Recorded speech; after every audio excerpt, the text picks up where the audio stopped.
Wabarakatuh. Salam sejahtera untuk kita semua. Bagaimana kabar Bapak Ibu sahabat honorer? Tentu saja mudah-mudahan dalam keadaan sehat walafiat dan tetap semangat ya di dalam mengabdi, menjalankan tugas pengabdian sebagai tenaga honorer di instansi manapun. Semuanya ikhlas ya, karena semua akan berharap ya akan mendapatkan hasil yang terbaik. Baik Bapak Ibu sahabat honorer, jangan berkecil hati dan jangan pesimis, karena pemerintah telah mengupayakan dan membuat solusi ya, mendapatkan solusi akan diangkatnya seluruh honorer ya, sebanyak 2,3 juta ini untuk menjadi tenaga kerja ataupun pegawai ASN ya, part time atau juga disebut dengan P3K part time atau model baru atau paruh waktu ya. Nah, untuk mendapatkan kesempatan untuk diangkat menjadi ASN part time ini, tentu saja ada persyaratan dan kriteria yang harus ditempuh oleh Bapak Ibu sahabat honorer ya. Apa saja kriteria yang akan ditentukan ya, yang akan menjadi calon ASN part time?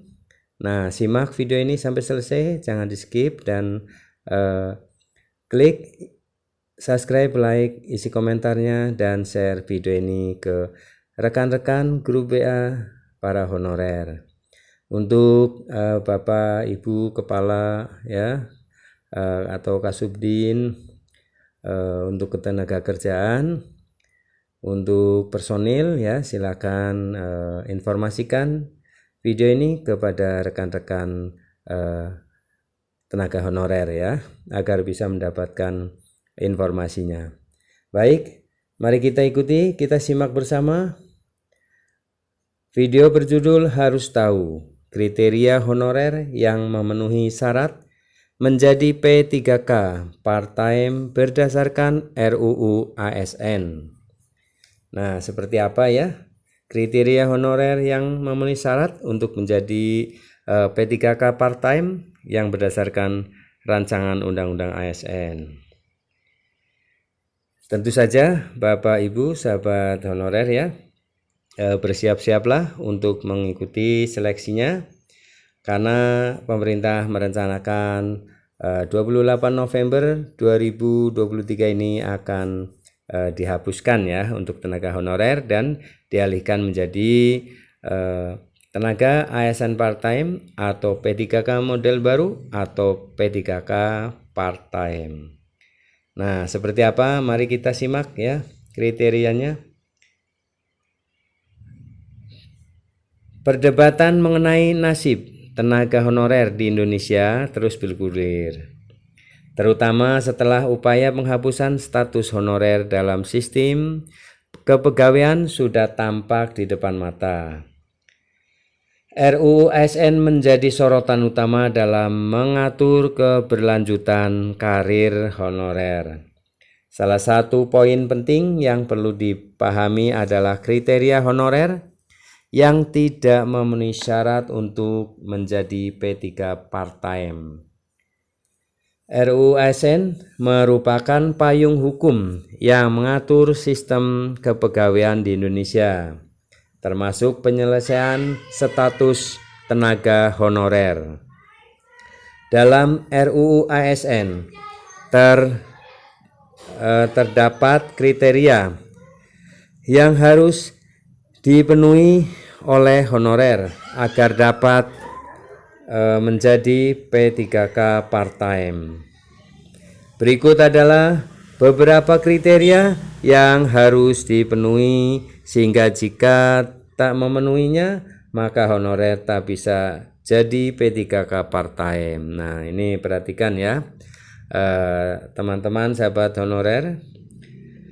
Berikut adalah beberapa kriterianya. 1. Kriteria masa kerja minimum. Honorer yang ingin menjadi P3 part-time harus memiliki masa kerja minimum yang ditetapkan oleh pemerintah. Masa kerja ini biasanya mencakup jumlah tahun atau bulan tertentu sebagai honorer.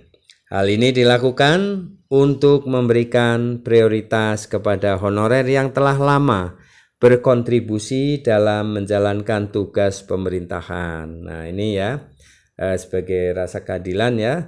Tentunya honorer yang sudah lama mengabdi akan diprioritaskan ya. Sebagai kriteria yang pertama. Yang kedua ya, kriteria kedua adalah kualifikasi dan kompetensi. Honorer yang ingin menjadi P3K part-time harus memenuhi kualifikasi dan kompetensi yang ditetapkan oleh instansi terkait. Mereka harus memiliki pendidikan dan keahlian yang sesuai dengan tugas yang akan diemban. Kualifikasi dan kompetensi ini bertujuan untuk memastikan bahwa P3 part-time memiliki kemampuan yang memadai untuk menjalankan tugasnya. Nah, itu ya kriteria kedua ya, mempunyai kompetensi. Kriteria yang ketiga, lulus seleksi. Nah, honorer yang ingin menjadi P3 part-time harus melewati proses seleksi yang telah ditentukan oleh pemerintah. Seleksi ini dilakukan untuk menilai kemampuan dan potensi calon P3K part-time dalam menjalankan tugas pemerintahan. Mereka harus lulus dalam seleksi yang meliputi tes tertulis, tes keterampilan, dan wawancara. 4. Kondisi kesehatan. Kondisi kesehatan juga menjadi pertimbangan penting dalam menentukan kelayakan honorer menjadi P3 part-time.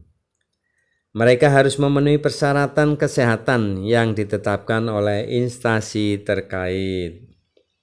Hal ini dilakukan untuk memastikan bahwa calon P3K part-time memiliki kesehatan yang memadai untuk menjalankan tugas pemerintahan dengan baik. 5. Rekomendasi atasan. Nah, ini ya, yang kelima adalah harus ada rekomendasi atasan. Honorer yang ingin menjadi P3K part-time harus mendapatkan rekomendasi dari atasan mereka di instansi pemerintah tempat mereka bekerja. Rekomendasi ini mencakup penilaian kinerja dan kontribusi honorer selama bekerja. Rekomendasi atasan juga menjadi pertimbangan yang penting dalam menentukan keberlanjutan karir honorer ya. Dalam pengambilan keputusan terkait kriteria honorer yang tidak memenuhi syarat menjadi P3 part-time, pemerintah harus memperhatikan keadilan dan kesejahteraan tenaga honorer. Keputusan tersebut haruslah didasarkan pada pertimbangan objektivitas ya, objektif dan transparan untuk menghindari diskriminasi atau penyalahgunaan kekuasaan. Dalam hal ini, honorer yang tidak memenuhi kriteria untuk menjadi P3 part-time tidak harus putus asa ya. Jangan putus asa walaupun tidak memenuhi kriteria atau tidak menjadi P3 part-time. Nah, ini pemerintah sendiri menjanjikan ya, honorer yang masih memiliki peluang untuk mengembangkan karir melalui program lain yang ditawarkan oleh pemerintah. Nah, ini pemerintah memberikan solusi lagi ya, bila mana tenaga honorer ada yang tidak diterima atau tidak lolos ya dalam seleksi, tidak memenuhi kriteria P3 part-time, maka pemerintah memberikan solusi peluang kerja yang lain ya. Nah, apa saja nanti kita tunggu dan kita tagih ya janjinya ya.